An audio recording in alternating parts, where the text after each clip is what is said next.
senha de hoje é justamente dentro da fala do apóstolo Paulo para o escravo. E depois ele ainda, né, ele fala do escravo e do senhor. E aí termina essa perícope.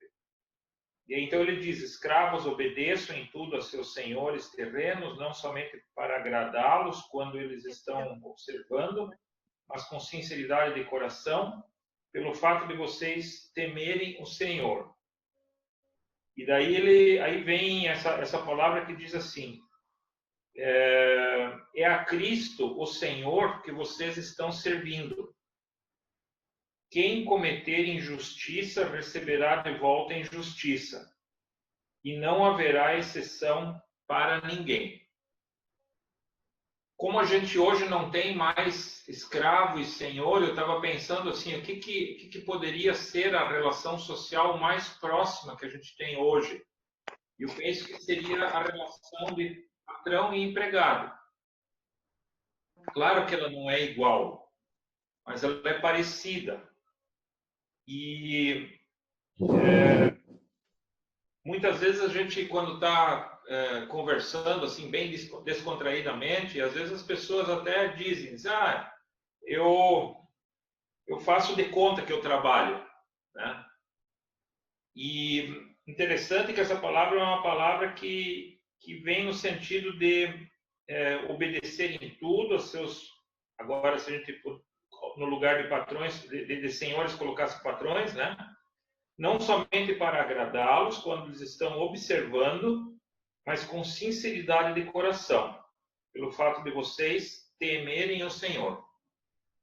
E daí ele diz essa palavra que eu acho muito interessante, né? É a Cristo, Senhor, que vocês estão servindo de fato. Então, ainda que tenha alguém ali no meio da relação, né? Quer dizer, o escravo, ele prestava contas ao seu senhor. Mas o que o Paulo está dizendo é que a quem de fato vocês estão servindo é ao Senhor, e não ao Senhor Deus, e não aquele que comprou vocês como escravos. E esse é o motivo pelo qual a gente também pode servir, não só quando o nosso Senhor ou o nosso patrão está observando, mas com sinceridade de coração, como ele propõe. Que essa palavra possa nos animar para essa nova semana que inicia na segunda, que está diante de nós. Eu gostaria de convidar que a gente tivesse uma palavra de oração, pode ser? Vamos baixar nossas cabeças. Paizinho querido, nós te agradecemos porque, passada uma semana toda, nós pudemos agora, nesse momento, voltar novamente, estar na tua presença. E ainda que não possamos estar fisicamente presentes e na presença uns dos outros, mas em espírito nós o estamos. Obrigado porque tu nos unes através deste aplicativo, e também não só através do aplicativo, mas através do teu Espírito que está presente em todos os lugares. Obrigado porque nós podemos te servir com liberdade, não quando alguém está olhando se nós estamos servindo ou não, mas com sinceridade de coração.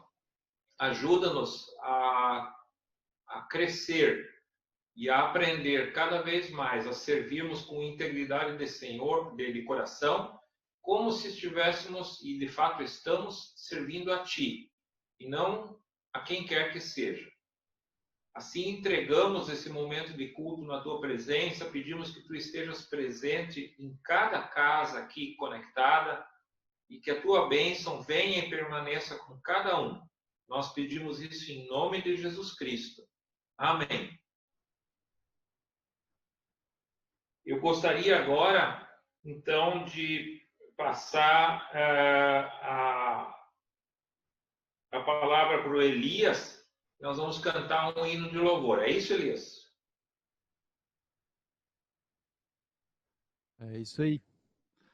Boa noite, Marcos. Boa noite a todo mundo que nos acompanha aí.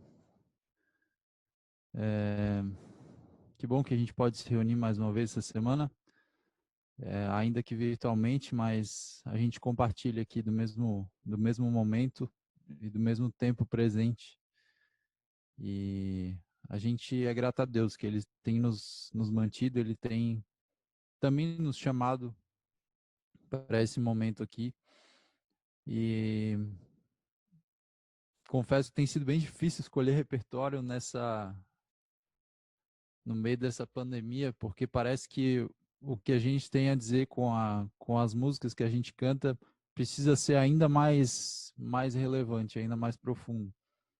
E eu queria cantar uma música que é bem tradicional e que talvez nos ajude a lembrar que Deus sempre está no controle das coisas e Ele continua regendo o universo, regendo as nossas vidas.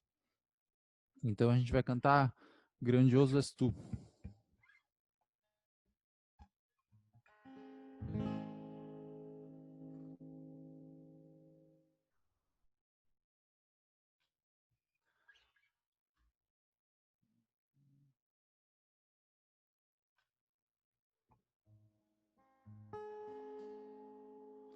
Tá todo mundo me ouvindo?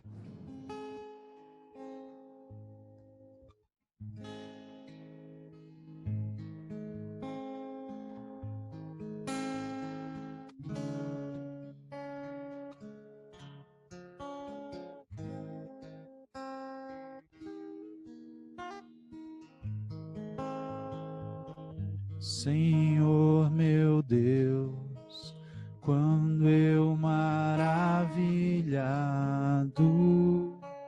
contemplo a tua imensa criação, a terra e o mar e o céu todo estrelado, me vem falar da tua perfeição.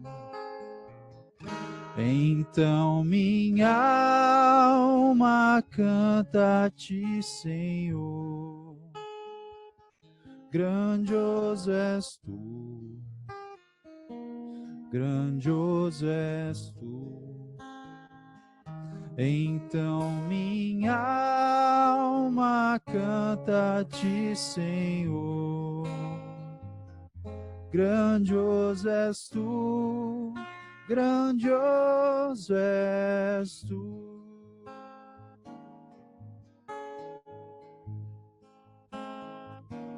E quando penso quanto Deus me ama, que em meu lugar na cruz Jesus sofreu, a gratidão meu coração inflama, pois foi por mim que ele padeceu. Então minha alma canta a ti, Senhor. Grandioso és tu, grandioso és tu. Então minha alma canta a ti, Senhor. Grandioso és tu, grandioso és tu.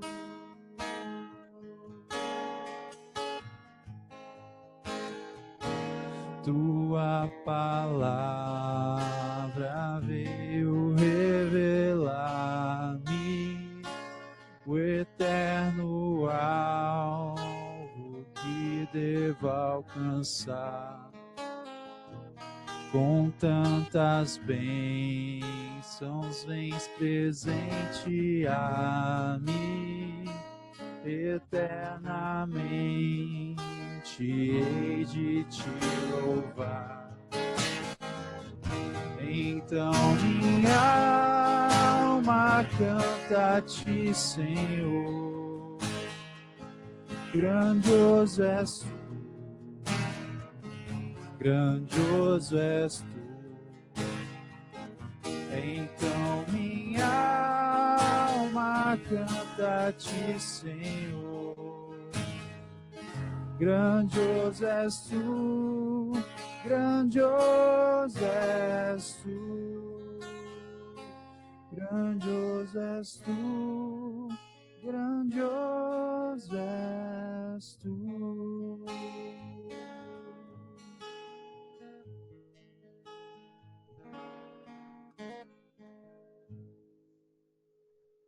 Obrigado, Elias. Queria agora convidar o Ivan para nos trazer os informes. Bom, boa noite, pessoal. Eu acho que o Daniel ele tem que liberar ali para eu poder compartilhar a tela, né? Eu queria mostrar uma planilha. Queria começar os informes, mostrando uns informes a respeito das finanças da comunidade. E, Daniel, Tu podes compartilhar a partir daí, ou se tu quiseres, eu posso compartilhar a partir do meu computador aqui também, tu que manda. então, é que quando eu clico aqui para compartilhar, daí diz que eu não estou autorizado a compartilhar. Então, ou você tem que liberar para eu compartilhar, ou você projeta. Tá. Ali, tanto faz. Então, deixa eu encontrar aqui. Só um instante. Todo Daniel, você vai lá em cima do nome do... Aí, já deu. Agora já deu. Já coloquei na tela aqui. Dá para diminuir talvez um pouco, Daniel, para aparecer tudo? Deixa eu ver aqui. Deixa eu ver. O que eu consigo depois é colocar a tela passar. Tá. Agora eu não vou conseguir saber aonde que eu diminuo aqui. Não, tudo bem. À medida que eu for falando, daí você mostra ali. Okay. Bom, pessoal, eu estou aqui para falar em nome da diretoria, né? O Ademir é o tesoureiro dessa diretoria, eu sou o vice-tesoureiro, e na época dos cultos a gente comumente apresentava os dados das finanças da comunidade nos cultos de domingo e também nas reuniões do presbitério que aconteciam uma vez por mês. E como isso não tem acontecido, então, até em virtude da transparência que a gente quer também apresentar para a comunidade esses dados, então a ideia era de apresentar inicialmente isso hoje para vocês. Então, bom, aqui nessa tabela tem os dados de janeiro, fevereiro, março e abril, que foram os dados fechados, tanto da receita como da despesa. E o que a gente percebe é que, se a gente olhar primeiro para as despesas, então, em janeiro foi de 38 mil, depois 35, em março teve um salto para 43.600 das despesas. E, bom, eu não estou esmiuçando aqui também, eu quero só apresentar valores globais e não exatamente destrinchar os valores, mas todos sabem que as despesas da comunidade estão associadas, bom, às despesas da secretaria, né? A gente tem a secretária, tem os aluguéis tanto da casa da comunidade como do templo, também tem do Colégio Autonomia, e também o salário do ministro, que é o pastor, e a comunidade também contribui com missões. Então, o valor global dessas despesas sempre gira em torno de 38. Esse valor menor em fevereiro e que foi maior em março teve um aporte maior para a paróquia, e algumas das despesas de fevereiro foram pagas em março. Então, por isso que teve essa diminuição em fevereiro e um valor maior em março. Mas se a gente for ver, as despesas giram sempre a uma média em torno de 38 mil. As receitas, então, também a gente vê uma variação. E em janeiro, no início do ano, sempre tem vários aportes individuais que os membros fazem. Tem alguns membros que também contribuem de forma semestral ou até anual. Então, em janeiro teve esse valor mais alto. E em fevereiro teve, se a gente olha no número de contribuintes, teve um aumento grande no número de contribuintes, que também foi bem interessante, porque a média, em geral, dos contribuintes que sempre temos na comunidade em torno de 56 até 60. E em março, então, o número de contribuintes caiu e as receitas, de fato, foram pequenas. O fato da receita em março ser menor e a despesa maior é que gerou esse saldo negativo também. Em abril, então, teve um aumento significativo também dos contribuintes e glória a Deus por isso e também pelas contribuições dessas pessoas que geraram esse aporte de 47. Bom, se a gente descer um pouco naquele gráfico, Daniel, um gráfico aqui ele só procura ilustrar um pouco melhor. Então, as colunas verdes são as receitas e as despesas são as colunas em vermelho. Então, em vermelho, a gente vê que se a gente tira um pouco da coluna de março e passa para fevereiro, existe uma média de despesa em torno de 38 mil. E em abril teve esse aporte grande, em março um pouco menos. Então, assim, se só sobe mais um pouco, Daniel, de novo para o saldo ali. Então, o saldo, a gente vê que teve um saldo um pouco positivo em janeiro e fevereiro, em março ele foi bem negativo, em abril positivo. Desculpa. Mas, assim, de forma geral, a mensagem que eu gostaria de trazer hoje aqui para vocês é que as despesas, elas giram em torno de 38 mil, as receitas, elas têm gerado em torno de, nesses patamares. O que eu gostaria só de refletir um pouco com vocês é que para a gente não ter essas receitas como, aliás, esse panorama como uma meta, simplesmente como uma meta para atingir, para cobrir as despesas. Obviamente que a gente tem que estar de olho nisso, porque nós somos uma comunidade, nós temos um CNPJ e a gente tem que cumprir com as nossas obrigações. Mas isso não deveria ser a meta. Bom, Daniel, você pode fechar ali. E obrigado por passar. Eu quero só concluir aqui e fazer duas observações. A primeira delas é que, obviamente, que as despesas elas fazem parte da estrutura da comunidade e elas são necessárias e inevitáveis, né? Então, a CELT tem despesas, a CELT também contribui com a paróquia, também contribui com o sínodo, toda essa infraestrutura que é a CELT e a SLB, ela tem despesas. O que nós precisamos ter em mente é que essas despesas que essas ofertas que nós damos, ela não é para a CELT, ela também não é para a paróquia, nem para a CLB. O objetivo fim das nossas contribuições é para levar a palavra, levar o conhecimento do reino de Deus para as pessoas.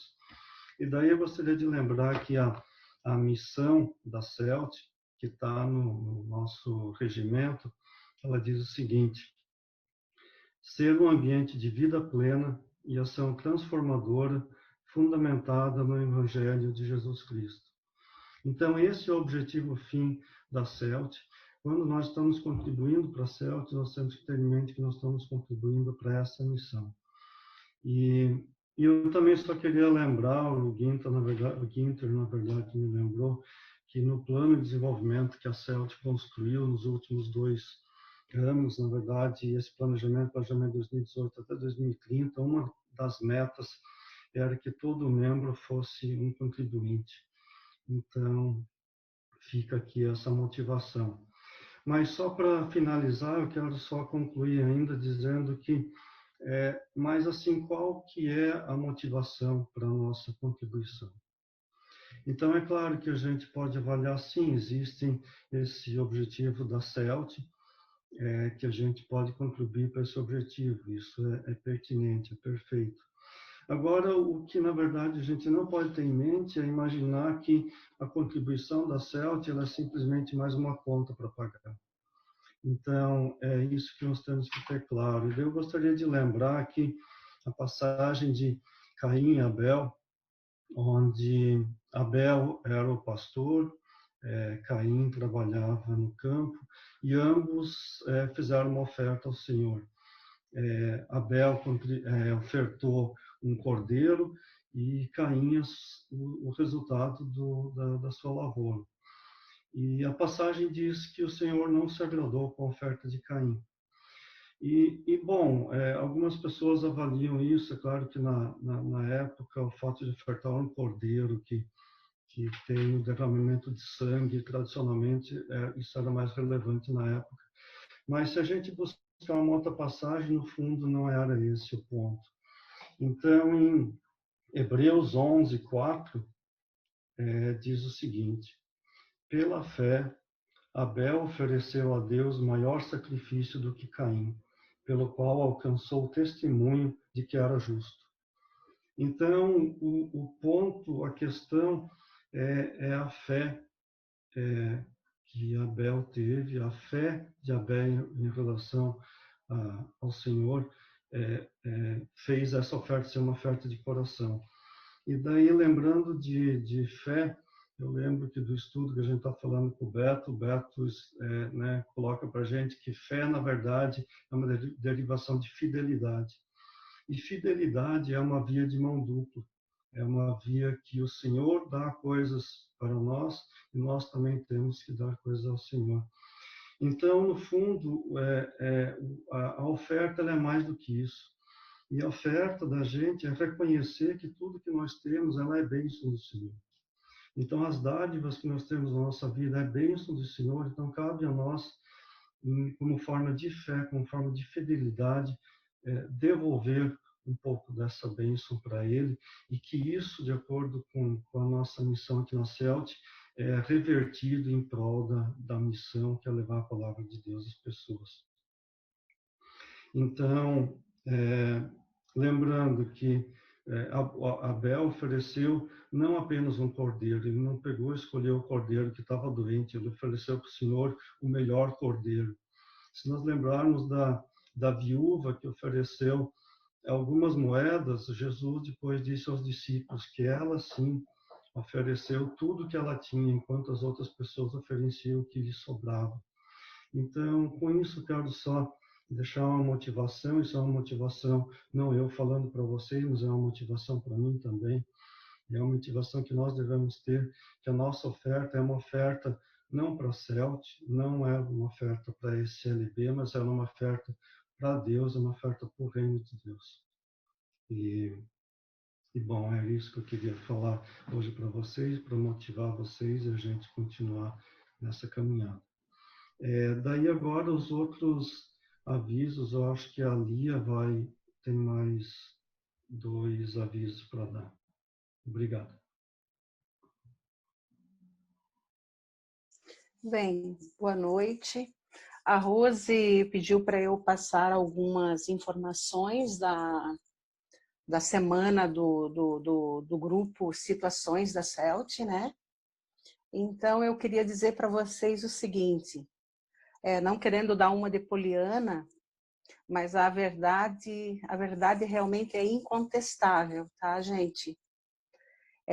Deus provê a gente mesmo nas calamidades. Isso deu para se perceber essa semana, quando a CELT, através do projeto, do Grupo Situações, fez uma grande campanha para a gente angariar doações para suprir as necessidades dos nossos irmãos venezuelanos. E por que eu falo que Deus provê através da calamidade também? Porque só foi possível realizar essa atividade grande do jeito que foi, só quem esteve na casa da comunidade viu, foi por causa da pandemia, né? A casa da comunidade acabou fechada, e nesse contexto a gente pôde fazer esse projeto lá dentro, sabe?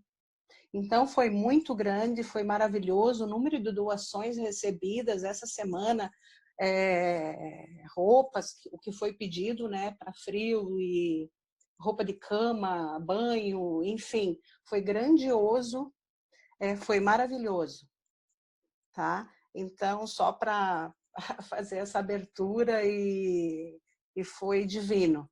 O trabalho feito lá com essas doações na Casa da Comunidade, a Kátia também ajudou muito com referência aos nossos vizinhos ali da Serrinha. Nesse recebimento das coisas, a Kátia também nos ajudou a separar. A gente agiu dessa maneira. Nós distribuímos as doações em toda a Casa da Comunidade, por itens, por artigo, masculino, feminino, criança, utensílios. E foi lindo, sabe, pessoal? Foi maravilhoso ver aqueles nossos amigos venezuelanos chegando e separando os itens que interessavam a eles, sabe? Às vezes, entre eles, negociando, eu quero ficar com isso, eu quero ficar com aquilo, por necessidade, eles mesmos se acertando, sabe? Foi maravilhoso. Ao mesmo tempo, também foi separado várias coisas para a Serrinha, através da Kátia, né? Enfim, nessa semana, só ali nesse projeto, a gente atendeu mais de 20 famílias, considerando venezuelanos e algumas da Serrinha. E se você multiplicar por uns 3, pelo menos, olha o número de pessoas que foram atendidas, né?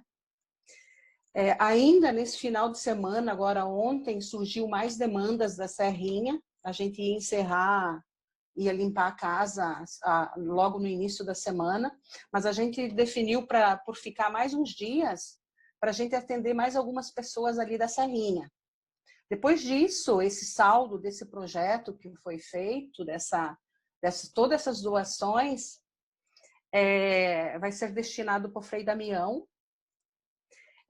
No Frei Damião nós temos um contato lá que é o Vasco. O Vasco já trabalhou no Serene. Hoje ele trabalha no Frei Damião com crianças no culto infantil e com também drogados lá ele é um obreiro lá contratado para fazer esse trabalho. Então, todas essas doações, pessoal, feitas por toda a comunidade, vizinhos, para quem contactou, né, vizinhos, colegas de trabalho, prédio, né, também vai ser bastante aproveitado, certo?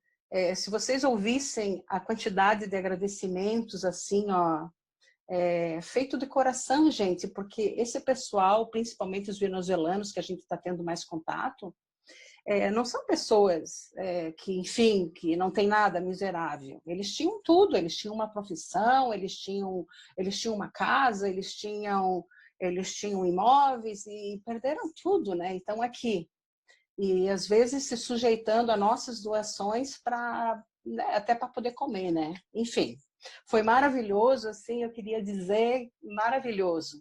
Além das roupas, a gente atendeu, durante a semana, 8 famílias com alimentação, com cestas básicas, com alimento, e mais 2 que surgiram na Serrinha, que a gente também tem essa alimentação já pronta do projeto, que vai ser distribuído semana que vem. Então, eu queria só falar para vocês o seguinte, olha, se alguém ainda não faz parte do grupo Situações, tá? Dá uma faladinha com a Rose. Tem outras pessoas no grupo que são administradoras, mas eu vou centralizar na Rose, que fica mais fácil, né? Para a gente gravar. Dá um toque para a Rose, entra no grupo Situações, nem que seja para ficar ao par dos assuntos. Às vezes a gente não pode contribuir com dinheiro, mas enfim, a gente pode às vezes contribuir com trabalho, com alguma sugestão, com incentivar as pessoas, ou ir lá ajudando a distribuir, enfim. Não é só com dinheiro que a gente pode ajudar as pessoas, né? Então, fazem isso, conversem com a Rose, se inscrevam no grupo também, é um grupo da CELT, apesar que tem algumas pessoas que são de fora também, mas enfim, são todos cristãos, tudo gente boa, certo? Opa, caiu? Estão me ouvindo? Oba, tem algumas fotos agora e eu queria acrescentar fotos, só que como eu não sabia como fazer, ai que bom, acho que foi o Daniel que colocou uma foto, que bom. Então, gente, a Kátia está assistindo também. Ai, Kátia, que bom. Então, tá bom, deixa eu só concluir aqui, depois se você quiser falar, tudo bem. Então, gente, foi maravilhosa essa semana, tá? Então, como eu falei, se inscrevam nesse grupo da CELT e vamos lá. Enfim, finalizando, né, para não... Oi, Kátia, você quer colocar um agradecimento? Bem, isso não foi combinado. Depois, Kátia, se você quiser dar uma palavrinha, tu fala, tá? Eu só vou concluir falando para vocês que final de semana que vem, reservem terça-feira, tá? 19 horas, para a gente... Teremos uma nova sala temática, certo? O tema ainda não foi batido o martelo, mas a exemplo dos outros será também, com certeza, maravilhoso, tá? Então é isso, gente. Eu não sei se vai dar tempo para Kátia. Não foi combinado, se você quer falar alguma coisa, enfim. Da minha parte é isso. Ok, obrigado, Lia. Volto a palavra para o Marcos. Obrigado, Lia. Eu quero passar então de volta para o Elias, para nós cantarmos mais 2 hinos. Beleza, gente, vamos lá. Vamos cantar. A gente vai cantar Muitos Virão Te Louvar.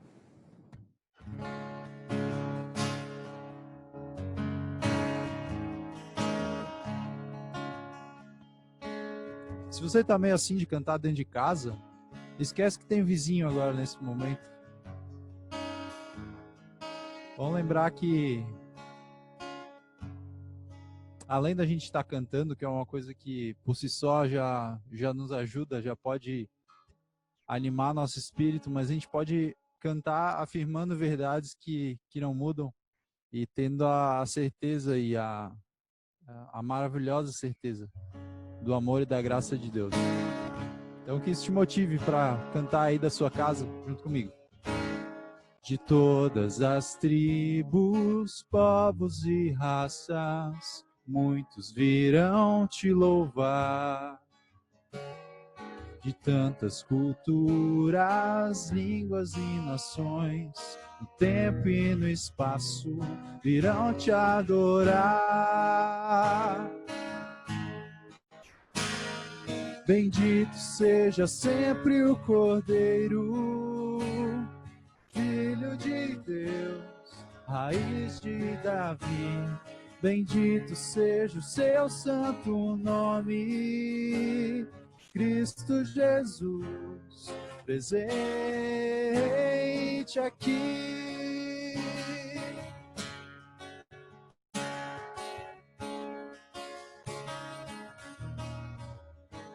Remidos, comprados, grande multidão, muitos virão te louvar. Povo escolhido, teu reino e nação, no tempo e no espaço, virão te adorar. Bendito seja sempre o Cordeiro, Filho de Deus, raiz de Davi. Bendito seja o seu santo nome, Cristo Jesus, presente aqui.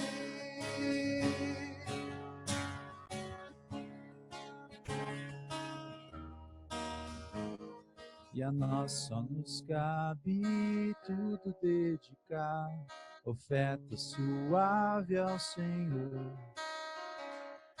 Dons e talentos queremos consagrar, e a vida no teu altar, pra teu louvor.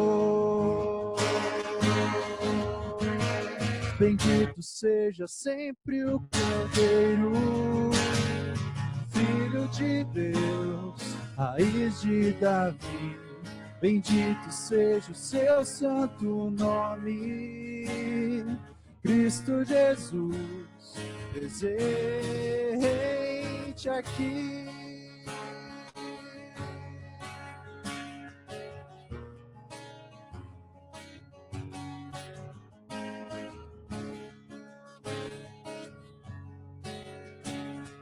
Cristo Jesus, presente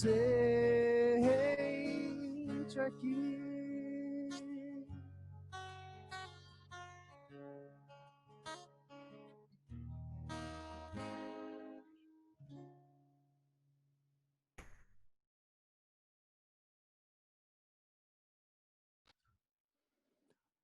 gente vai cantar mais uma música antes da palavra. E essa música, ela também, espero que ela sirva de encorajamento para você que, assim como eu, também tremeu na base diante de tudo que aconteceu e que vem acontecendo. Mas a gente pode, mais que nunca, crer na fidelidade, no cuidado de Deus e também no propósito que Ele tem por trás de tantas coisas que a gente não entende.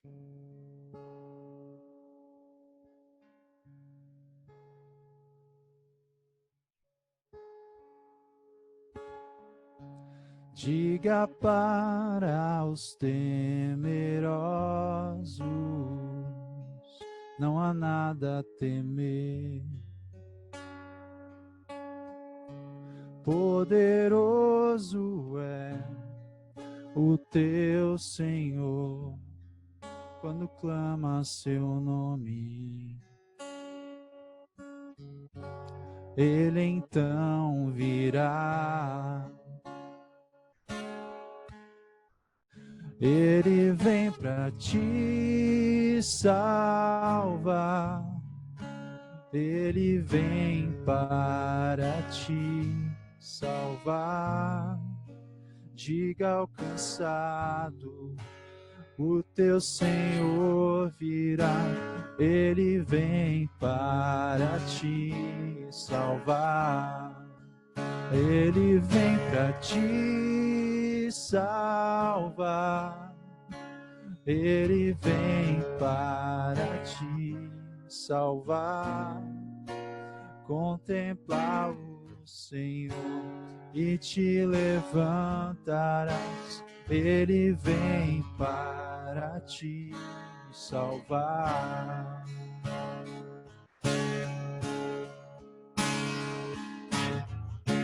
Diga para os abatidos, não percam a fé. Poderoso é o teu Senhor, quando clama seu nome. Ele então virá. Ele vem para te salvar. Ele vem para te salvar. Diga ao cansado, o teu Senhor virá. Ele vem para te salvar. Ele vem para te salvar. Ele vem para te salvar.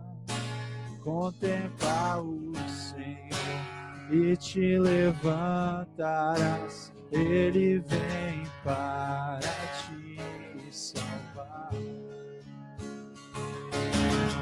Ele é o teu escudo em meio às lutas, um refúgio na tempestade, uma torre na tristeza, fortaleza em meio à batalha.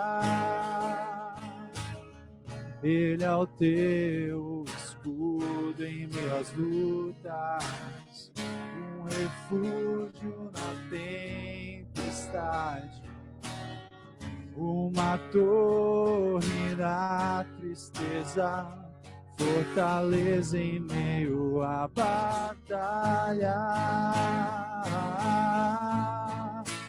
Ele vem pra te salvar. Ele vem para te salvar. Diga ao cansado, o teu Senhor virá. Ele vem para te salvar. Ele vem para te salvar. Ele vem para te salvar. Contemplar o Senhor e e te levantarás. Ele vem para te salvar. Contemplar o Senhor e te levantarás. Ele vem para te salvar. Elias, obrigado. Eu queria agora passar a palavra para a Aline, que ela vai trazer o momento do culto infantil, surpresas para hoje.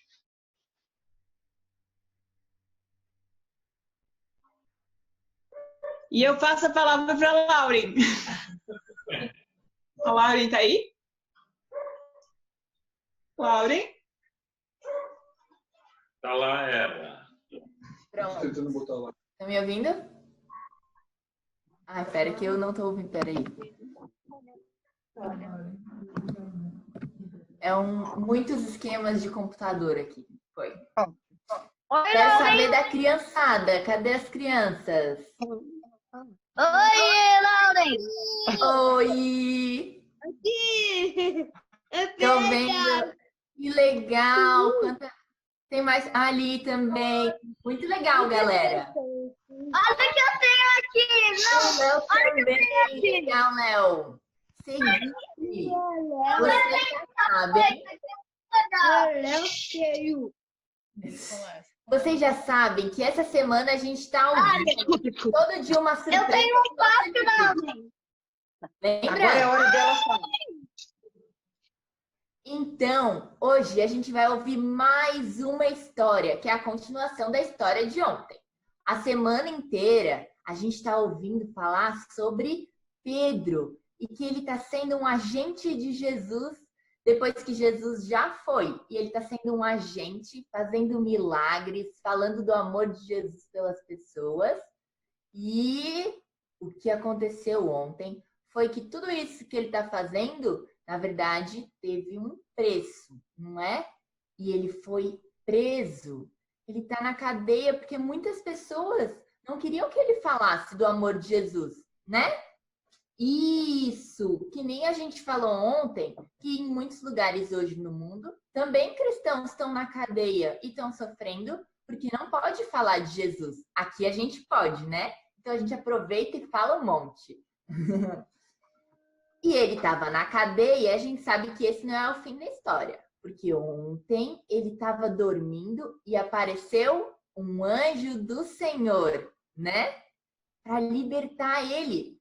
Mas ele estava cheio de guardas.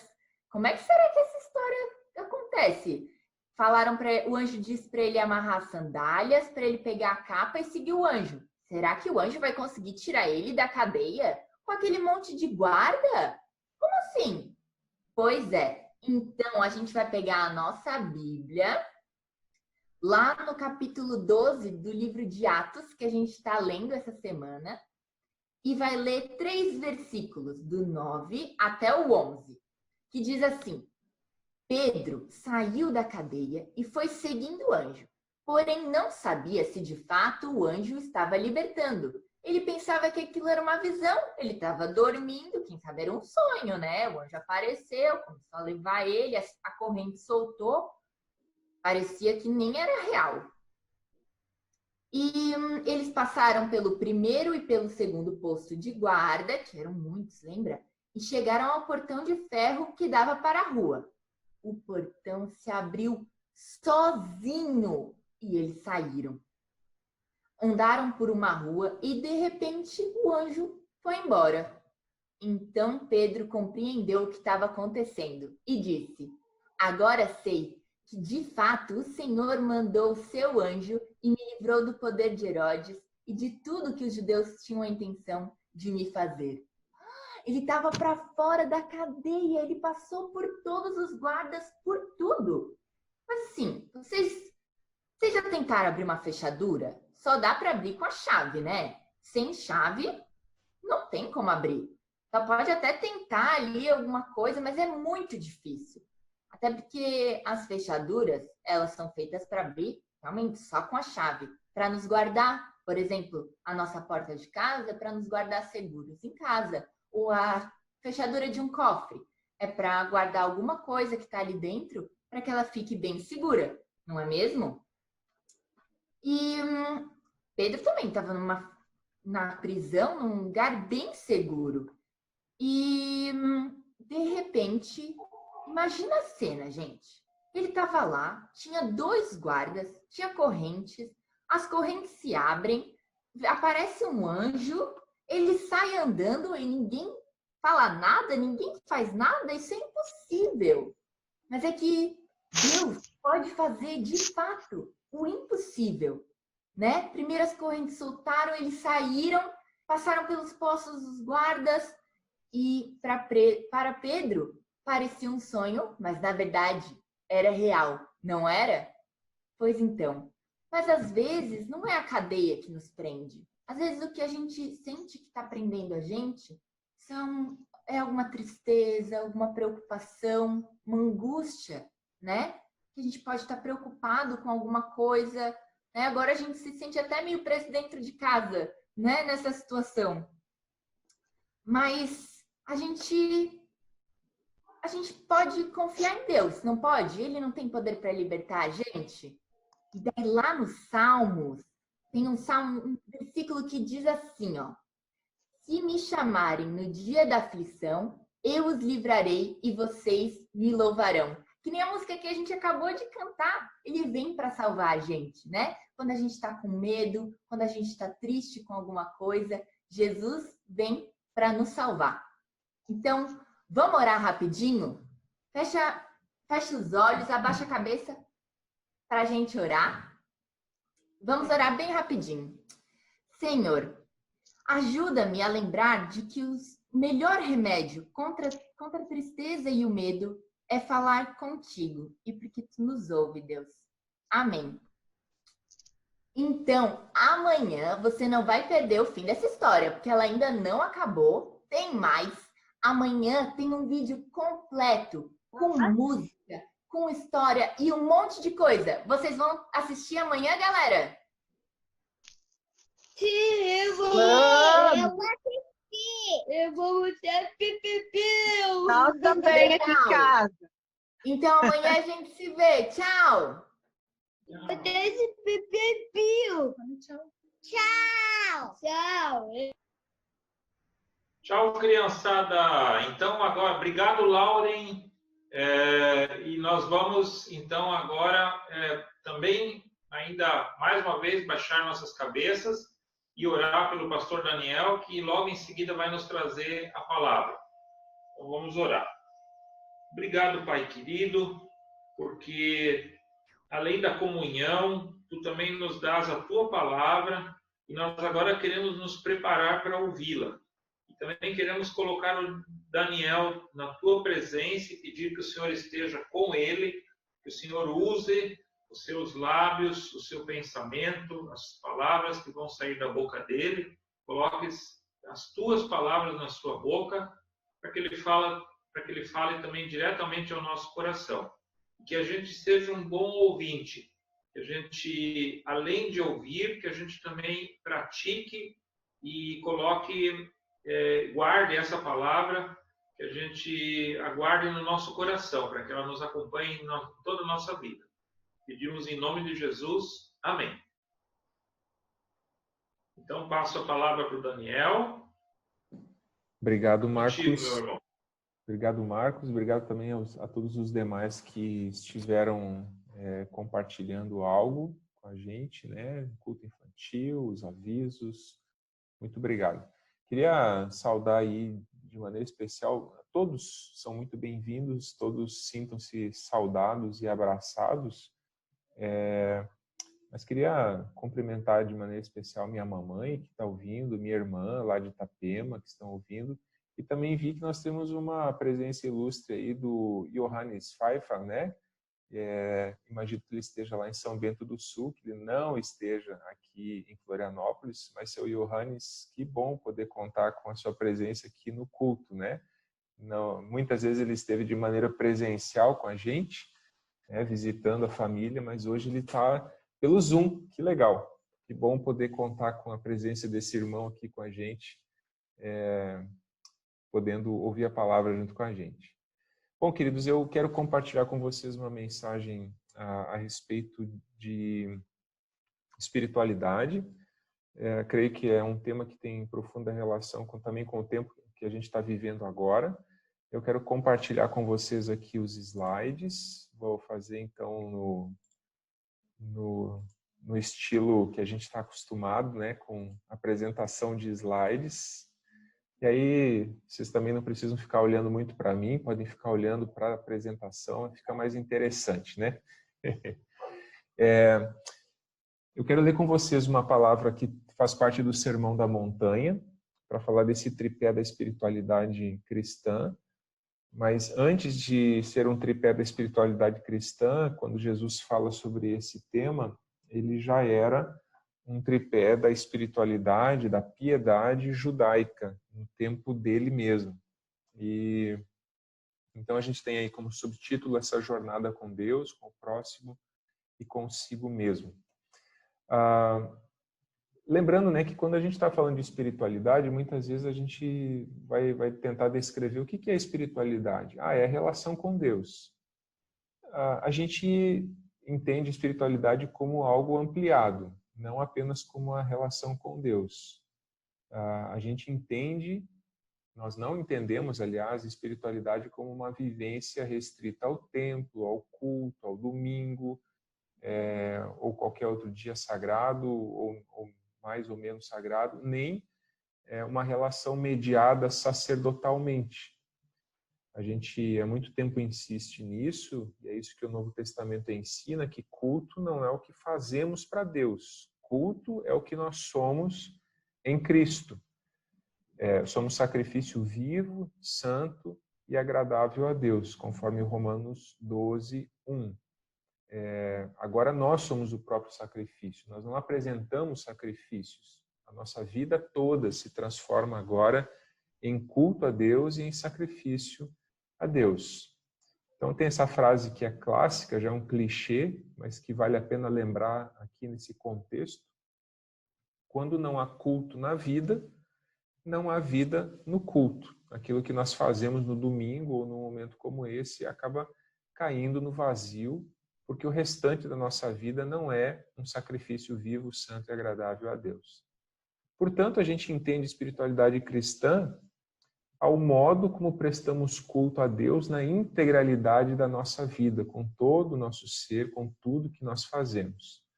Lembrando, por exemplo, que isso é uma coisa que tem profunda relação com a nossa confessionalidade, porque Lutero dizia isso de maneira muito enfática. Ele, na sua época, dizia para as pessoas: saiam dos monastérios. Se enfiar dentro de um monastério não é a forma como Deus nos chamou para servi-lo. Deus quer ser servido no mundo. O sapateiro que faz o seu serviço bem feito, a dona de casa, a mãe, etc.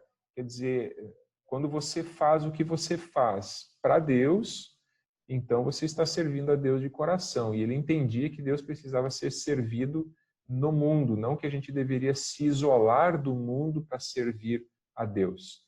Então isso tem uma profunda vinculação com também as afirmações que Lutero fez na época da Reforma. Era assim que ele também compreendia a espiritualidade, e nesse sentido não há nada de novo aqui para nós hoje. Mas eu quero ler com vocês Mateus 6, de 1 a 18.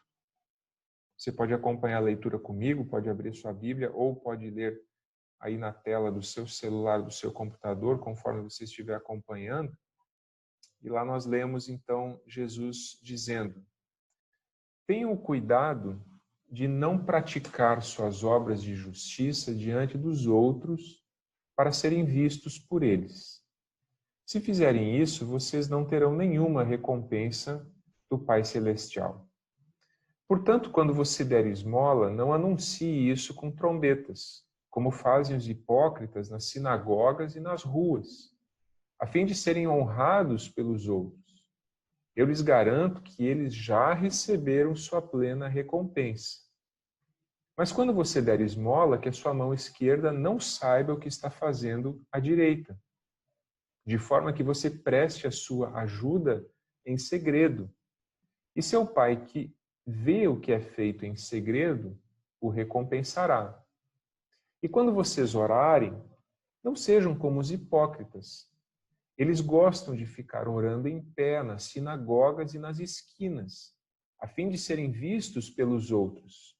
Eu lhes asseguro que eles já receberam sua plena recompensa. Mas quando você orar, vá para seu quarto, feche a porta e ore a seu pai que está no secreto. Então seu pai que vê no secreto o recompensará. E quando orarem, não fiquem sempre repetindo a mesma coisa, como fazem os pagãos. Eles pensam que por muito falarem, serão ouvidos. Não sejam iguais a eles, porque o seu Pai sabe do que vocês precisam antes mesmo de o pedirem. Vocês orem assim: Pai nosso que estás nos céus, santificado seja o teu nome. Venha o teu reino, seja feita a tua vontade, assim na terra como no céu. Dá-nos hoje o nosso pão de cada dia. Perdoa as nossas dívidas, assim como perdoamos aos nossos devedores. E não nos deixes cair em tentação, mas livra-nos do mal, porque teu é o reino, o poder e a glória para sempre. Amém. Pois se perdoarem as ofensas uns dos outros, o Pai Celestial também lhes perdoará. Mas se não perdoarem uns aos outros, o Pai Celestial não lhes perdoará as ofensas. Quando jejuarem, não mostrem uma aparência triste como os hipócritas, pois eles mudam a aparência do rosto a fim de que os homens vejam que eles estão jejuando. Eu lhes digo verdadeiramente que eles já receberam sua plena recompensa. Ao jejuar, ponha óleo sobre a cabeça e lave o rosto, para que não pareça aos outros que você está jejuando, mas apenas a seu Pai, que vê no secreto. E seu Pai, que vê no secreto, o recompensará.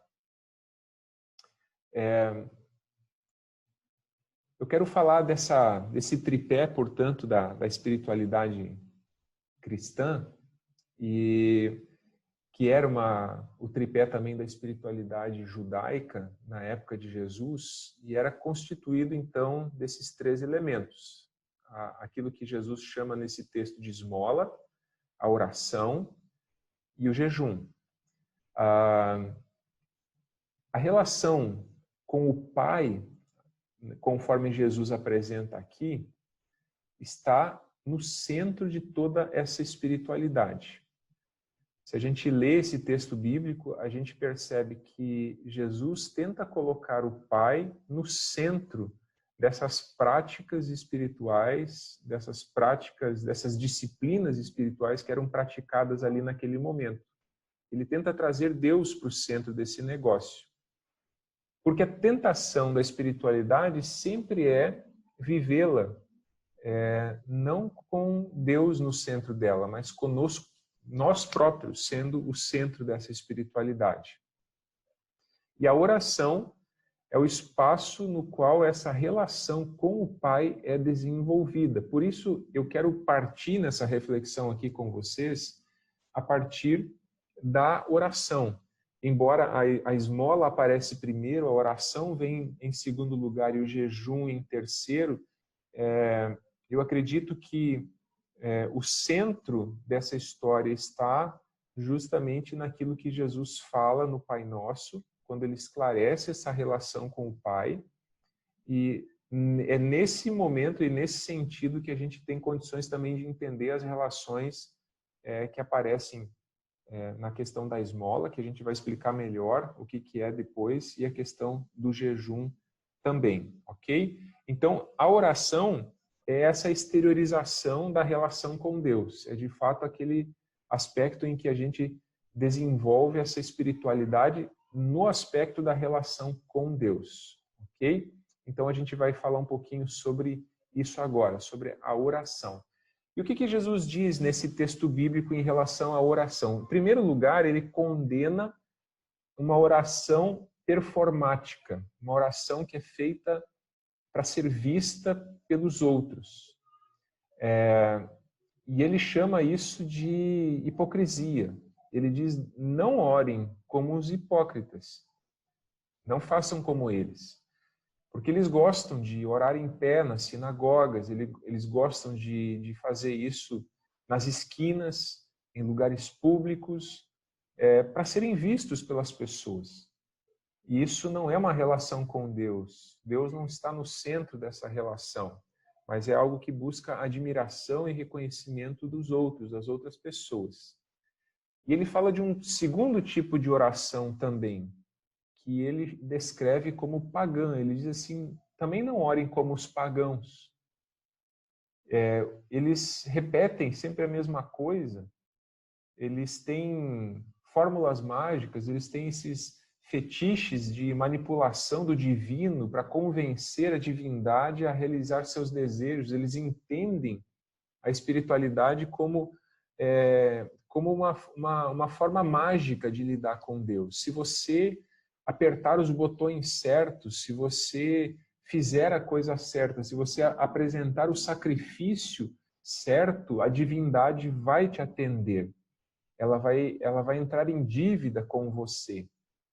E queridos, deixem eu fazer assim um breve parênteses aqui. Se a gente for pensar no que Jesus chama de uma prática da oração hipócrita, que se referia mais aos judeus do seu tempo, a gente vai encontrar, logicamente, também no nosso meio, em nós mesmos, aspectos que Jesus está falando aqui, mas especialmente nos nossos dias, especialmente quando se trata da religiosidade popular brasileira, também no meio evangélico, esse segundo aspecto que Jesus chamou de pagão, não façam como os pagãos, não orem como os pagãos, é uma coisa muito presente. Porque, inclusive, em algumas falas da religiosidade neopentecostal, se fala, por exemplo, de uma oração que funciona. O que é uma oração que funciona? É uma oração que é feita de fé, com a fé de tal maneira em que você pode colocar Deus contra a parede, você pode exigir, você pode determinar que Deus faça as coisas de acordo com a sua vontade, porque você cumpriu determinados requisitos. Isso é paganismo puro. Isso não tem diferença alguma de você colocar... Claro, não tem diferença alguma. Né? Não é feito no mesmo nome, né? Isso é feito em nome de Jesus, mas se Jesus ainda está presente no meio disso, isso é uma outra pergunta. Mas o que eu quero dizer é que o espírito, digamos assim, a compreensão de alguém que pega cachaça, amendoim e milho de pipoca e coloca numa encruzilhada, e algumas das práticas que se tem dentro de igrejas evangélicas é absolutamente igual. As pessoas compreendem que, cumprindo aqueles sacrifícios, aqueles rituais, elas estarão fazendo com que a mecânica funcione, com que o divino seja colocado em dívida com elas e tenha que atendê-las de alguma forma. E Jesus está dizendo, queridos, não se trata disso. Não tem nada a ver com isso. Relação com Deus não se constrói desse jeito, não se constrói dessa forma. Essa é uma maneira absolutamente equivocada de se aproximar de Deus e se relacionar com Deus.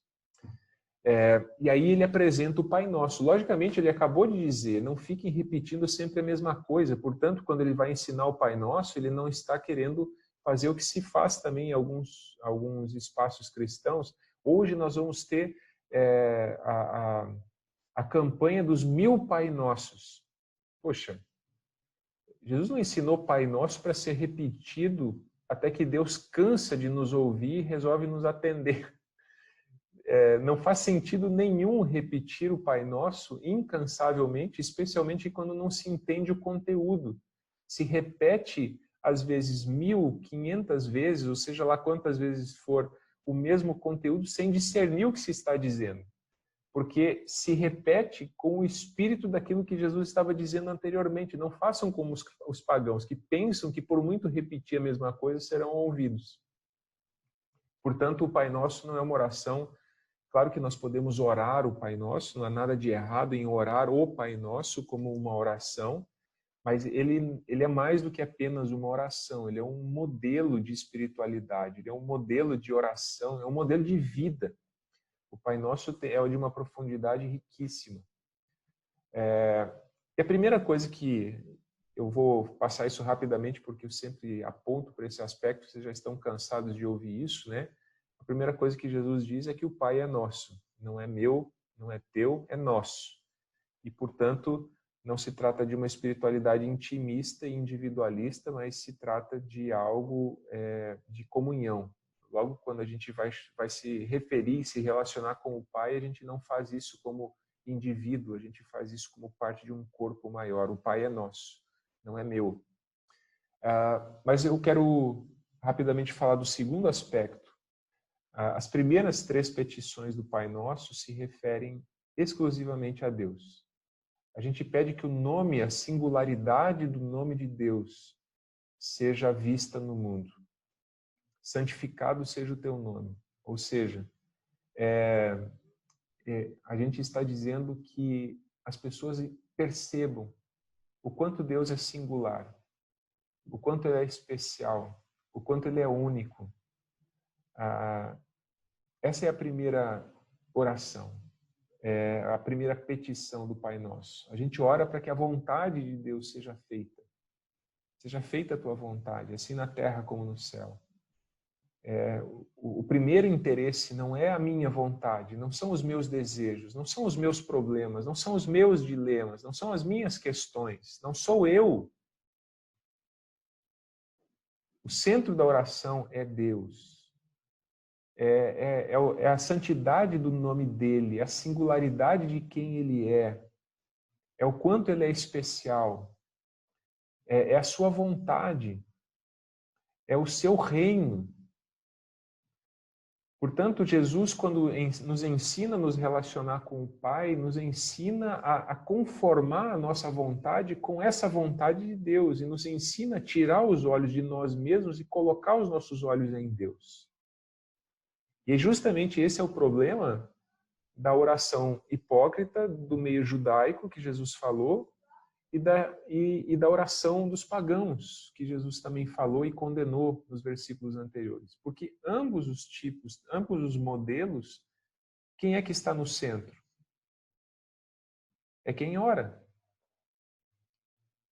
Não é a quem ora.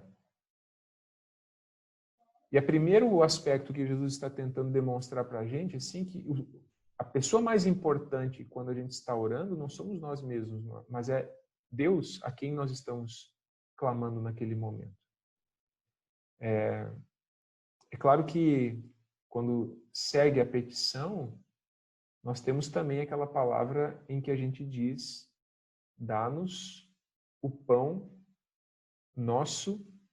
Esse pão também não é meu, é nosso, porque o Pai é nosso, então o pão também é. Dá-nos o pão nosso de cada dia. E, portanto, não se está tratando aqui da realização de desejos. Se está tratando do suprimento das nossas necessidades, daquilo que realmente é necessário.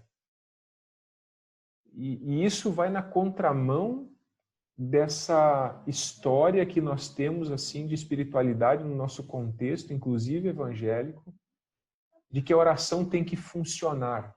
Oração que funciona é a oração em que você descobre o jeito de esfregar a lâmpada de Aladim e Deus surge daquela lâmpada como gênio e diz: agora você tem direito a 3 desejos. Quais são os teus 3 desejos? Nós não nos relacionamos com Deus nesse tipo de padrão. Nós nos conformamos à vontade de Deus porque nós entendemos pela fé que a vontade de Deus para nós é boa, agradável e perfeita. E por isso a gente não tem medo da vontade de Deus para nós. A gente não foge da vontade de Deus para nós. A gente não tem receio algum de dizer: seja feita a tua vontade na minha vida e não a minha vontade. Porque a gente sabe que Deus quer o nosso bem, que Ele é bom e que Ele deseja o melhor para nós. Isso significa que nós também não estamos interessados, quando vamos orar, de que os nossos desejos sejam realizados. No máximo, as nossas necessidades, e isso ainda assim não é a prioridade quando a gente ora. Em segundo lugar, agora vem a relação com o próximo, que Jesus fala da esmola.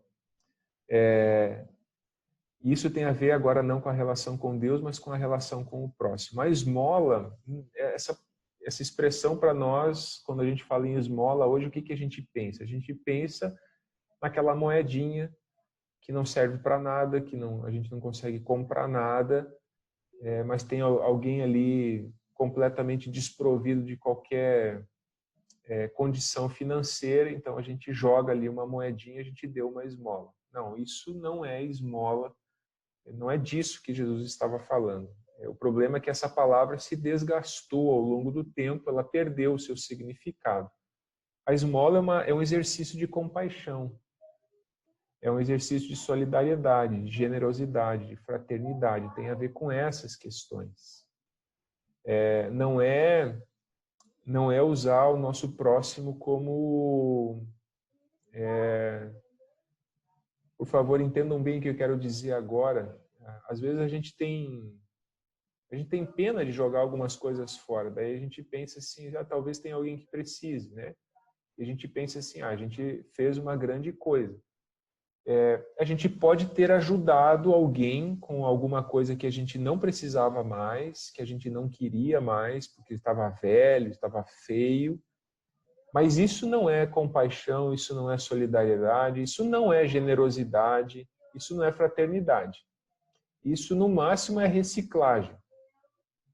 É ajudar alguém a aproveitar uma coisa que a gente não queria mais. Exercício de compaixão, de solidariedade, de generosidade, de fraternidade tem a ver com algum nível de sacrifício pessoal. Tem a ver com tirar algo que poderia ser importante para mim de alguma forma. Quando nós começamos a fazer algum tipo de sacrifício pessoal, quando a gente começa a dizer assim, não, eu vou deixar de ter isso para poder oferecer algo para alguém que tem menos do que eu, aí nós estamos começando a entrar naquilo que Jesus chamou de esmola. Nós estamos começando a entrar no exercício da compaixão. Enquanto nós estamos lidando com aquilo que nos sobra, isso, eu repito, continuem fazendo, queridos irmãos e irmãs, eu também faço, né? Tem uma calça ali que não me serve mais, enfim, ficou velha, ela pode ser útil para alguém. A questão é que eu não me iludo que ao doar aquela calça, eu estou fazendo uma grande boa ação. Não, a grande boa ação seria se eu tivesse ido lá na loja, comprado uma calça nova e tivesse doado a calça nova e tivesse continuado usando a minha velha. Aí eu teria feito uma grande boa ação. Ou pelo menos teria feito uma boa ação. Talvez nem grande não seja. Entende o que eu quero dizer? E o chamado de Jesus, de fato, tem a ver com esse exercício de compaixão. Tem a ver com aquele momento em que a gente consegue começar a fazer algum nível de sacrifício pessoal, por compaixão aos demais, por compaixão às pessoas com quem a gente convive, que estão na relação com a gente ou não. Quando o pai não está no centro dessa relação com o próximo, ocorre a mesma coisa que ocorre com a oração. A esmola vira numa forma de justiça própria, de convencer a si mesmo e aos outros de como eu sou uma pessoa boa. Às vezes é usado até como arma contra Deus, porque quando alguém chega para mim e para você e diz assim, você precisa de arrependimento, você vai dizer, não, eu sou uma pessoa boa, eu ajudo muito as pessoas. Quando o pai não está no centro disso, a esmola pode virar, inclusive, um escudo contra aquilo que Deus quer fazer na nossa vida, um escudo contra a vontade de Deus na nossa vida, um escudo contra aquilo que Deus deseja fazer em termos de transformação no nosso coração. E a esmola também pode virar um instrumento de barganha com Deus, no espírito da espiritualidade pagã, uma moeda de troca. Bom, eu estou ajudando aqui. Olha, tá vendo, Deus? Agora tu estás em dívida comigo porque eu fiz isso, então agora eu espero que tu faças aquilo. Em terceiro lugar, Jesus fala do jejum, que para mim tem a ver com a relação consigo mesmo. E aí nós fechamos esse ciclo, a relação com Deus, a relação com o próximo e a relação comigo mesmo. Como assim jejum, relação comigo mesmo? Como assim? É que o jejum nada mais é do que o exercício do controle dos apetites. Logicamente, a gente está controlando o nosso apetite por comida, no sentido da expressão do exercício. Mas o jejum tem um desdobramento muito maior do que esse. Porque quando a gente está controlando o apetite da comida, a gente também está trabalhando na nossa alma e no nosso coração o domínio próprio para a gente ser capaz de lidar com outros apetites, também da nossa alma. Isso tem a ver com a nossa capacidade de renúncia. Em um determinado momento de renunciar àquilo que nos é absolutamente essencial, que é a comida, para dizer, em um determinado espaço de tempo que nós escolhemos para isso, de 24 horas, 12 horas, enfim, tem algumas pessoas que conseguem jejuar por mais tempo, quando enveredam por essa prática com mais afinco. Nesse espaço de tempo a gente está dizendo assim: Deus, tu és a pessoa mais importante da minha vida, tu és mais importante do que a comida que eu ponho no meu prato. E esse exercício de colocar Deus no centro da minha existência, de colocar os meus apetites, os meus desejos, inclusive as minhas necessidades mais essenciais em segundo plano, de fato, tem uma capacidade muito grande de desenvolver domínio próprio, de desenvolver essas habilidades de controle dos apetites. Algo extremamente importante nessa época em que nós estamos vivendo, em que as pessoas acham que tem que ter tudo o tempo todo, que nada lhes pode ser negado, que o tempo todo elas têm que ter a satisfação dos seus desejos. Nós vivemos numa sociedade assim. A gente não sabe ficar sem fazer nada em momento algum. A gente, os tempos todos, tem que estar satisfazendo as nossas vontades e os nossos desejos. Portanto, o jejum é um exercício muito interessante e pode ser muito importante para nós, também nos dias de hoje. Quando o Pai não está no centro dessa espiritualidade no que se refere a nós mesmos, também o jejum vira um exibicionismo religioso, vira uma piedade empavonada, né? Vocês viram um pavão espiritual, sai por aí com aquele rabo colorido, né? Querendo dar uma de bonzão em cima dos outros. Foi isso que Jesus disse para os judeus. E o jejum pode deixar de ser a expressão do seja feita a tua vontade, não a minha, para se tornar uma expressão do quanto somos capazes de nos sacrificar para ter nossos desejos realizados. Porque tem gente que é capaz de jejuar, desde que seja para realizar o seu desejo. Mas aí, de novo, o Pai não está no centro desse jejum. A vontade de Deus não está no centro. O reino de Deus não está no centro. O que está no centro é o que a gente quer que Deus faça. Entende? Todas essas coisas, todas essas disciplinas espirituais, elas podem ser transformadas facilmente em pura religiosidade, que não tem nada a ver com aquilo que Jesus está tentando nos ensinar aqui. Então a gente tem que ser cuidadoso, a motivação importa, e aqui também cabe a cada um de nós tentar olhar para dentro do seu coração e perceber o que está acontecendo. Eu termino aqui mostrando para vocês que nós temos aqui essas bifurcações, né, onde se encontra a relação com Deus e a relação com o próximo. Nós temos ali, né, quando a gente ora Pai Nosso, então a gente constrói essa relação. Não é apenas o meu Pai. Eu tenho uma relação e, portanto, eu tenho uma relação com o meu próximo e, portanto, tenho uma responsabilidade também em relação ao meu próximo. E aí entra a questão da esmola, da compaixão. Então, aqui a gente pode construir algumas palavras, né? Fraternidade, solidariedade, generosidade, coletividade, a fé cristã e a espiritualidade cristã caminha a partir de palavras como essas. Quando a gente pega a bifurcação aqui embaixo, a oração, a relação com Deus e a relação consigo mesmo, a gente olha para o termo que Jesus usou no Pai Nosso, em que a gente pede perdão pelos nossos pecados. O jejum, ele não é uma ferramenta para a gente convencer a Deus do que a gente quer que Deus faça. O jejum, eu não sei se vocês já praticaram essa disciplina espiritual. Em alguns momentos, em algumas fases da minha vida, eu já fiz isso até bastante. Ultimamente, eu tenho andado bastante relaxado em relação à prática do jejum. Mas já fiz isso bastante. Mas o jejum, ele nos coloca diante de nós mesmos. Quando a gente sente fome, a gente, de alguma forma, consegue entrar em contato com um lado de nós mesmos que a gente costuma conseguir esconder. O jejum acaba, assim, ajudando a gente a se desmascarar diante de nós mesmos. É muito interessante. Não é agradável jejuar.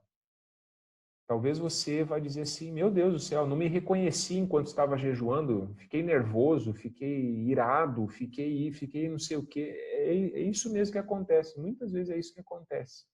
Mas é justamente no contato com esse eu que, na maior parte do tempo, a gente consegue, de alguma forma, maquiar, que a gente consegue entender em que áreas da nossa vida a gente também precisa se arrepender, que a gente precisa pedir perdão.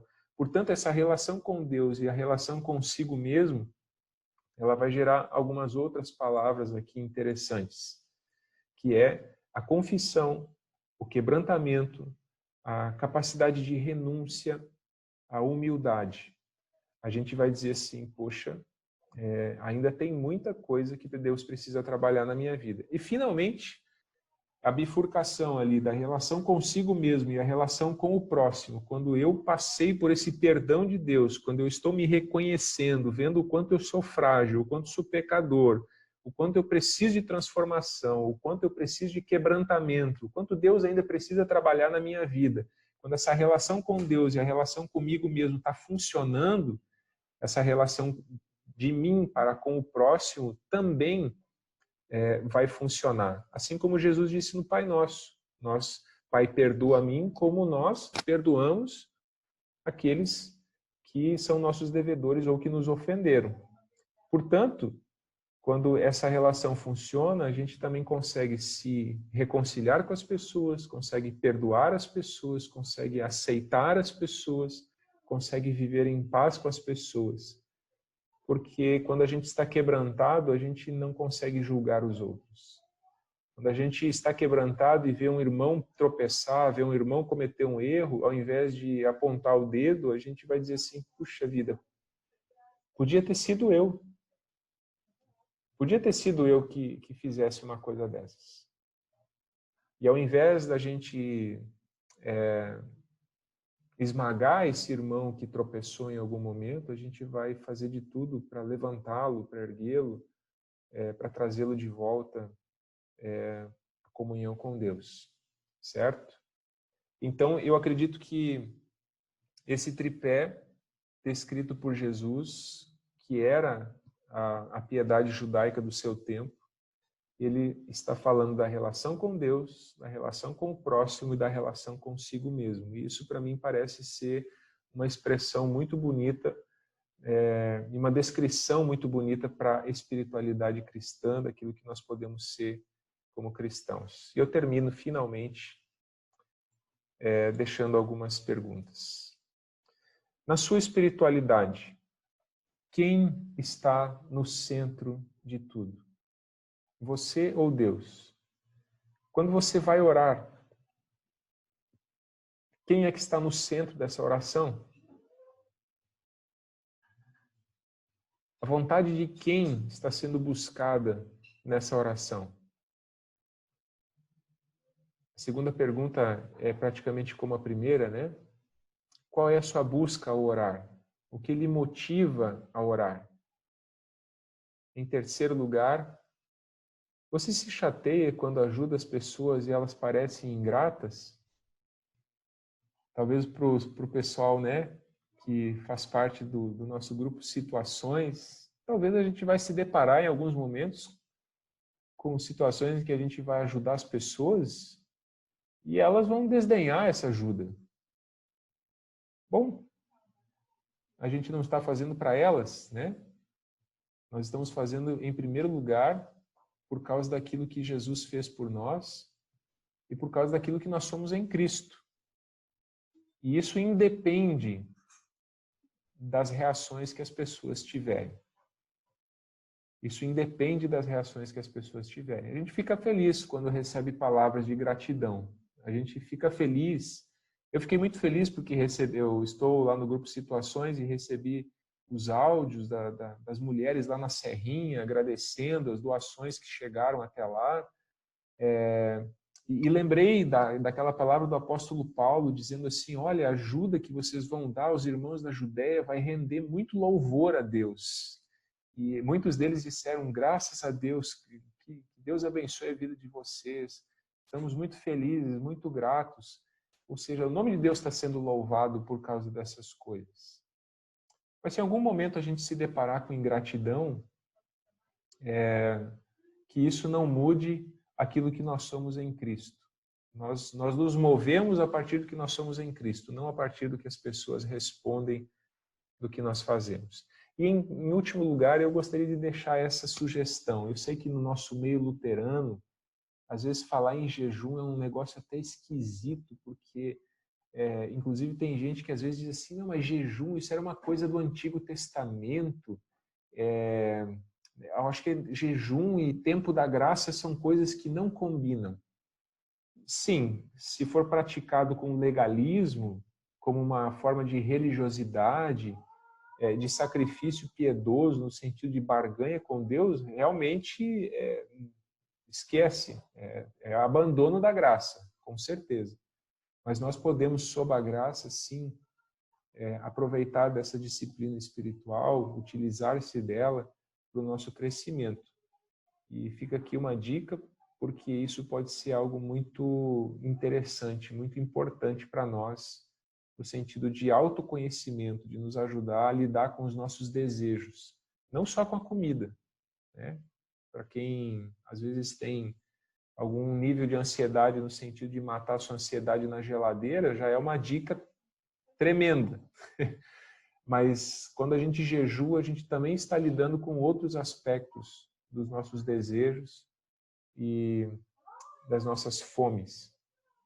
E isso é muito importante também. Então fica a dica para você, se você já jejuou, continue fazendo isso, nesse espírito que nós falamos aqui. Se você ainda não fez isso, que tal começar? Que tal se aventurar? Que tal colocar isso como algo que você pode experimentar e pode ser um instrumento importante do agir de Deus para formatar o seu caráter e a sua vida. Obrigado, queridos irmãos, pela paciência de vocês. Nós vamos terminando por aqui a mensagem e eu devolvo a palavra agora ao Marcos Lichtblau. Obrigado, Daniel. Obrigado por nos trazer a palavra. E então nós vamos agora ter mais um hino de louvor com Elias. Eu passo para o Elias, então. Legal. Obrigado, Daniel, também. Quero cantar uma música nova aqui. Alguns talvez conheçam. Uma música que mexeu muito comigo nessa última semana. E ela se chama De Onde Vem a Paz. É de um grupo chamado Os Arrais. Depois eu posso colocar o link da música ali para quem quiser ouvir mais vezes. Mas eu vou tocá-la uma vez, o refrão se repete, então quando repetir o refrão, acho que a gente já pode cantar junto.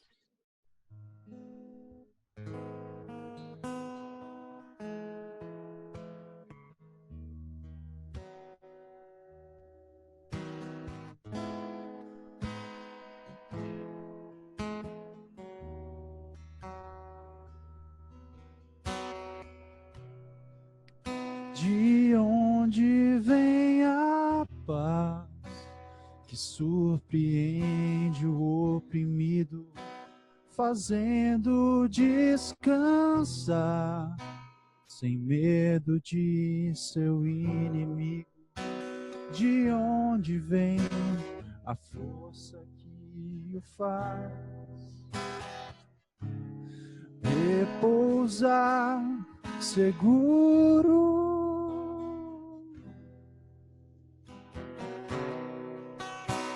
De onde vem a paz que tenho agora?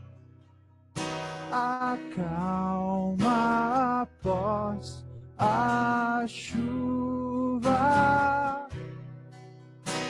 Não sou merecedor, mas tenho Cristo e Ele me tem.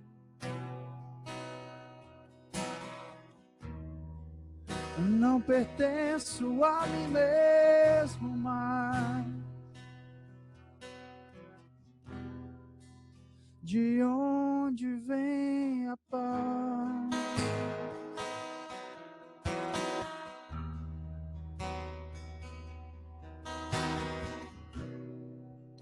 De onde vem a luz que ilumina o caminho daquele que confiou somente no que está escrito? De onde vem a esperança ao esperar no que é improvável?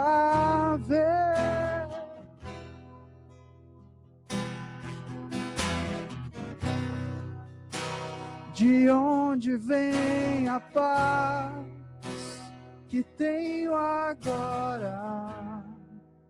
A calma após a chuva. Não sou merecedor, mas tenho Cristo e Ele me tem.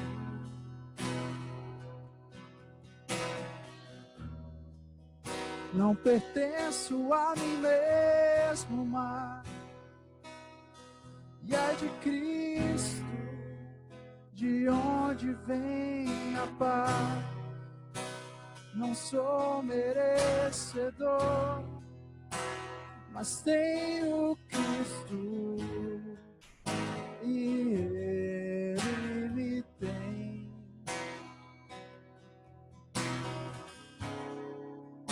Não pertenço a mim mesmo mais,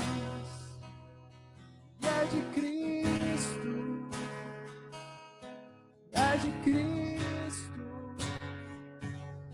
e é de Cristo de onde vem a paz.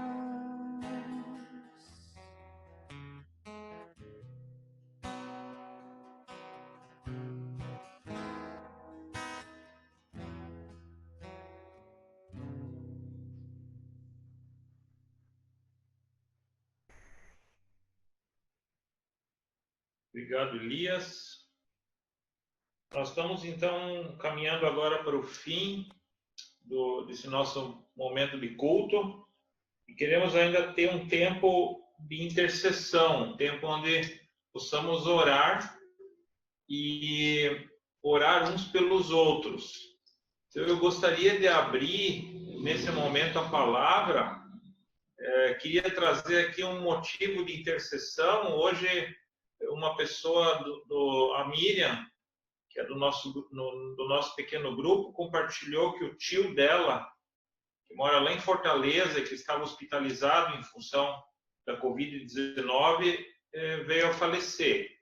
Eu gostaria que a gente pudesse orar pela Miriam, pelo Joel, pelas meninas, e também por todo o restante da família deles, que está enlutada com o falecimento desse tio. Mas gostaria também de deixar a oportunidade para que mais pessoas que tenham motivos de oração possam estar compartilhando, eu vou estar anotando aqui, daí nós vamos orar por todos esses motivos que forem colocados. Então, eu deixo a palavra aberta um tempinho.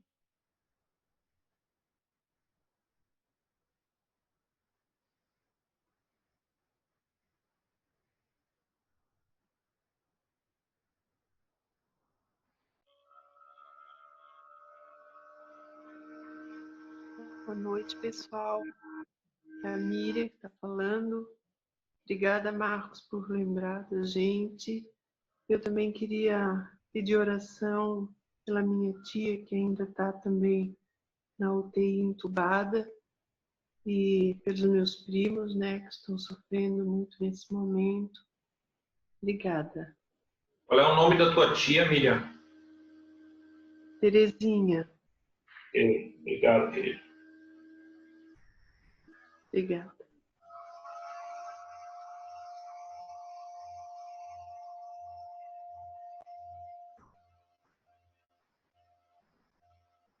Mais algum pedido de oração, queridos?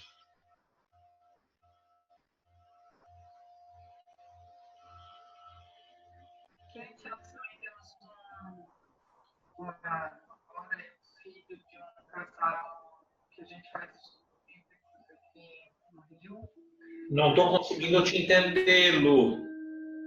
Chega mais perto do microfone. Vou tentar, vamos lá. Nós temos um filho, adora um filho de um casal que é onde a gente se reúne para fazer estudos bíblicos aqui no Rio. Eles casaram em janeiro, nós fomos até no casamento deles, e ela está com Covid, e ele também está com suspeita já. O nome dela é Luísa e ele é João. Mas eu queria, além de pedir esse pedido de intercessão, pedir assim, que vocês catarinenses tivessem assim, bastante cuidado, porque eu percebo que Santa Catarina está meio que assim, meio, parece que longe do que é a Covid em lugares como aí, Fortaleza, né, aqui no Rio e tantos outros lugares, São Paulo. Então, por favor, não tenham vida normal, gente. Essa doença é séria, a gente precisa cuidar. Mesmo Santa Catarina está tão bom, tomara que continue assim. O que tu fez? Oi? Me ouviram? Mais ou menos. Como é que é o nome do menino? Ela é Luísa e ele é João. Luísa e João. Obrigado, Lu.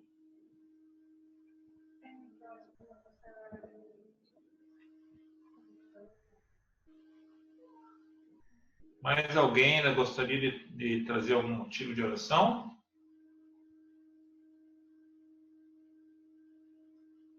Vamos então baixar nossas cabeças e ter um momento de oração, interceder por essas pessoas que foram mencionadas aqui. Paizinho, nós te agradecemos, porque como comunidade nós temos esse canal de espiritualidade, de contato contigo através da oração. O Senhor nos deixou esse roteiro maravilhoso do Pai Nosso, que nos ajuda a nos aproximarmos de Ti, voltando nossa atenção inicialmente para a Tua própria pessoa e invocando o Teu nome como Pai Nosso, e aí voltando a nossa atenção para a santidade do Teu nome, para o cumprimento da Tua vontade, para o estabelecimento do Teu reino. Nós queremos também trazer isso hoje na Tua presença, esse nosso desejo, Senhor, profundo de que o Teu nome seja cada vez mais conhecido, e nós queremos estar engajados em tornar o Teu nome conhecido entre as pessoas com quem a gente convive. A gente também quer estar engajado no sentido de que a Tua vontade seja feita aqui entre nós, assim como ela é feita no céu, e também que o Teu reino venha, Senhor, e que cada vez mais a gente veja sinais desse teu reino entre nós. E aí trazemos também, Senhor, as nossas necessidades. E nesse dia de hoje queremos trazer diante de Ti essas pessoas que estão sendo afetadas por essa doença, pelo Covid-19. Queremos pedir que o Senhor esteja com a família da Miriam, que está enlutada pelo falecimento do tio dela, e que o Senhor esteja trazendo consolo, Senhor, para a dona Terezinha, que continua hospitalizada, entubada, inclusive, e que perdeu o marido. Que o Senhor esteja também com a prima da Miriam e o marido, e, enfim, toda a família, o Joel, as meninas, e especialmente também cuidando da dona Terezinha, Senhor, que ela, nosso desejo e que nós queremos trazer na Tua presença é que o Senhor a restaure, que o Senhor lhe devolva a saúde, que ela ainda possa viver mais um tempo na comunhão da família. Nós trazemos esse pedido diante de Ti, também, Senhor, pela Luísa e pelo João, lá no Rio de Janeiro. Que o Senhor também esteja com eles, esteja cuidando deles. Queremos trazer todos os profissionais da saúde, Senhor. Aí eu também incluo a nossa filha, a Martina, que está lá em Joinville, cuidando também dos pacientes no hospital, e que todos os profissionais, sejam médicos, sejam enfermeiros, sejam auxiliares de enfermagem, quem quer que seja, fisioterapeutas, que estão nessa linha de frente, Senhor, tenham uma proteção especial para que eles possam desenvolver uma imunidade, possam continuar servindo ali e ajudando essas pessoas que estão enfermas. Queremos estar também ainda trazendo diante de Ti a nossa comunidade. Agradecemos, Senhor, pelos membros que têm contribuído fielmente na manutenção financeira da comunidade, pedindo que o Senhor também continue dando um coração generoso e aberto a cada um de nós, e especialmente as pessoas que ainda não têm tido essa oportunidade de participar do mantenimento da comunidade, que também mais corações possam se abrir e que assim possamos ter abundância de recursos, possamos não só cumprir com as nossas obrigações, mas inclusive também fazer mais projetos e abençoar mais pessoas com aquilo que cada um de nós tem o privilégio de trazer. Queremos entregar essa semana na Tua presença, pedir que o Senhor nos ajude a colocar em prática isso que aprendemos hoje na pregação, e também pedir que a Tua bênção nos acompanhe nos nossos lares, no nosso trabalho, nas nossas famílias, e assim entregamos a cada novo dia dessa semana que está diante de nós nas Tuas mãos e pedimos que Tu estejas conosco. Assim nós oramos em nome de Jesus. Amém. Vamos agora levantar as nossas mãos vazias e abertas e clamar pela bênção do Senhor. Que o Senhor te abençoe e te guarde. Que o Senhor faça resplandecer o seu rosto sobre ti, tenha misericórdia de ti. Que Ele levante o seu rosto sobre ti e te dê da sua paz. Vai nessa paz de Deus e tenha um abençoado domingo, uma abençoada semana. Amém. Um bom sábado à noite para todos, um bom domingo e até a semana que vem.